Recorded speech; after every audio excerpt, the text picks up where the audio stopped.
Hello, this is Yaakov Kronenberg from Jerusalem, and tonight another class in a series of classes on Virgo ascendant and Mercury in the different signs. Tonight we'll be doing Mercury in Sagittarius. Mercury in Sagittarius is an interesting combination. Here it's in detriment, actually, Mercury in Sagittarius, because Mercury is analytical, and Sagittarius likes to see the big picture. He likes to put everything together and see the whole. Well, the Virgo likes to take everything down into pieces. But again, like we say, even though it's in detriment here, Sagittarius is considered an excellent mazel. It's connected to Jupiter. And so you don't expect too much to go, you always like to have Jupiter connected with a planet. Even though, let's say here, it's in detriment. A person just has to learn how to combine both to see everything, to break things down. A person who can do that, break things down into pieces and also put together the big picture, he's going to be very successful man. It's interesting, I've seen lots of Kabbalists, famous Kabbalists who had this position, Mercury in Sagittarius. Some of the best minds tend to have this position.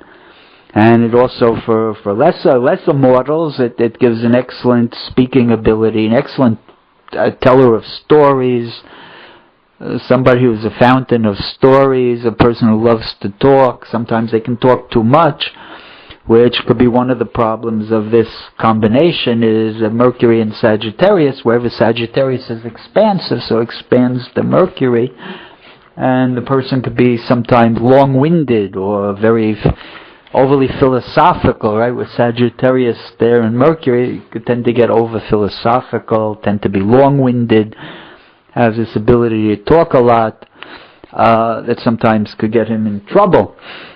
Remember, the Kabbalists teach a person's life is connected with the words he speaks. Everybody has a certain amount of words they're allowed to speak in this world. And so you have to, the lifetime is measured in the number of words. So you have to be careful to use your words properly and not to waste them, because if you waste your words, you waste your life. But in any case, so this Mercury in Sagittarius in the fourth house is, again, we have to look at the fourth house. So when you have Mercury in the fourth house, first of all, everybody has Mercury in the fourth house. It's an indication of a person who has libraries, right? A person who loves to be around books. Right? Mercury rules books. The fourth house rules the home. And so there's going to be a desire to have books in the home. A person likes to have a library. I know I have Mercury in the fourth house, and I have a big, every once in a while I have to clean out my library because I have so many books I have no place to put them. But in any case, there's going to be this desire for a library. Also, Mercury in the fourth house means the person comes from sort of an intellectual type of family, to a degree, right? Because Mercury, the fourth house, rules the father, or the parents in general. Sometimes it actually rules the father, sometimes the mother. We'll have a class on that to try to determine which is which. But anyway, so it's going to talk about the parents. So if you have let's say if you have, like we're doing tonight, Virgo, so that's coming from the 10th, it's coming from the parents' 10th house, right? The Virgo, the person's first house is the parents' 10th. Let's say we're talking about here the father in the fourth house. So that indicates the father is going to be very successful career-wise, because the ruler of his 10th house, your ascendant, is in his first house, which is your fourth house. So it means he's going to be very successful, depending on how good the Mercury. If it's a very good Mercury, probably he'll be successful in the art, in the sciences, in Torah, in learning. If it's just a good Mercury, very good Mercury, then he could be a very successful businessman. And so you see, each of those, there's possibilities there. It's a bad Mercury. We don't want to talk about that right now. He could get himself in trouble because of shady dealings and things like that. So that's also a possibility. So you have to look at the Mercury and judge its quality and quantity, how strong it is, and what kind of quality it is, if it's good quality or not such a good quality Mercury. And so here we're talking about Mercury in the 4th, so you have to look at the aspects that are made to Mercury, besides Mercury in Sagittarius. Now, you especially want to look where the Jupiter is, right? Because Jupiter is the dispositor of Mercury. So the Jupiter is going to tell you a lot about that Mercury, how the person's going to use it.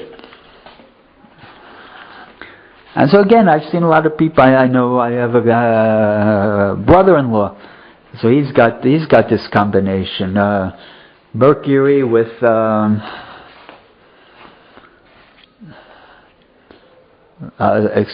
Virgo rising with Mercury and Sagittarius in the 4th house, and he was offered all these big rabbinical positions in different countries, and he turned them down because he didn't want to leave Israel. Right, and because he's got the ruler in his homeland, right, the ruler in his home, and he's taught in he's been in the same building for his whole life. He started school there, and he graduated school, then he became a teacher there, a rabbi, and he's been there 50 years in the same school. And that's sometimes, and of course it's symbolized by the Mercury in Sagittarius. Sagittarius is religious subjects, right? Also, a person's got Mercury in Sagittarius is an inclination towards religion, right? Because Sagittarius is the natural ruler of the 9th house. Religion, higher education, law, different things like that. And so, again, you have to put all the combinations together. I want to do a chart tonight of a very famous man. And it'll be illustrative. Jewish man. His name is Woody Allen. He is a film director, actor, comedian, all sorts of things like that. And he had a lot of successes, career-wise and personally. His personal life has been, let's say, not so great. We'll talk about it a little bit. We're just going to look at, the main thing we want to look at is, of course, is Mercury. Right? And so he's a Virgo rising with Mercury in Sagittarius. And so he's got the Mercury in detriment, but usually the 10th house will also be connected to Mercury, but in his chart, no, the 10th house is Taurus. So it makes Venus the ruler of the 10th, and Venus is an honor. So it's sort of better. You don't like to have your ruling planet in a certain way in detriment, because it could bring you, if it's your ascendant, it could bring you, misfortunes concerning you. If it's connected to your career, it could bring you misfortunes in your worldly affairs.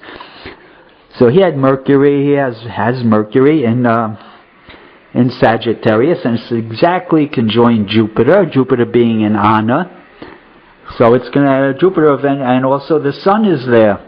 So he's got that Mercury bolstered, even though it's in detriment, it's bolstered by that Jupiter and the Sun being conjunct. But on the other hand, he's got also Saturn exactly squared to Mercury.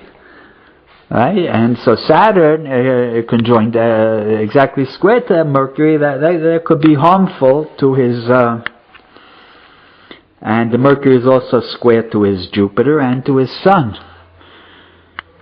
And so his Mercury is it's mixed, and Behemet, he had a very successful career-wise, the man, but in his personal life, like we say, he was at a tremendous scandal at one point. He was married to an actress, I think, very famous actress, and then he left her for the actress's adopted daughter, and it was a big scandal, and he was lucky that he overcame the scandal, even though, I guess because people didn't expect that much from him anyway, morally or anything. So it was a scandal that sort of passed over. It didn't affect his career especially. And I guess it It harmed his home life and his family life and his reputation. But he seems, I don't know, today I don't really know. I don't follow him. But I guess he's still making movies, so he must have overcame a lot of it. But if you look at his chart, very powerful chart. He's got 5 planets on the angles. Right? Neptune on the ascendant, an interest in the films. Right, and a lot of exact aspects, like we saw before. The Mercury, Jupiter, Sun, Saturn, Uranus, and the ascendant are all between almost all of them between 2 and 5 degrees in the zodiac. So they're all making very, very tight aspects. So here's tremendously a strong chart and a very, very highly motivated chart, which brought him success.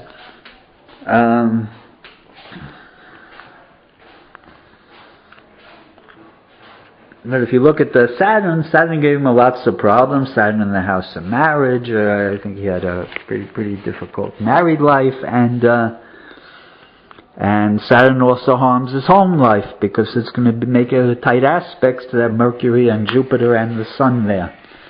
And I thank everybody for listening. Hope they enjoyed the class.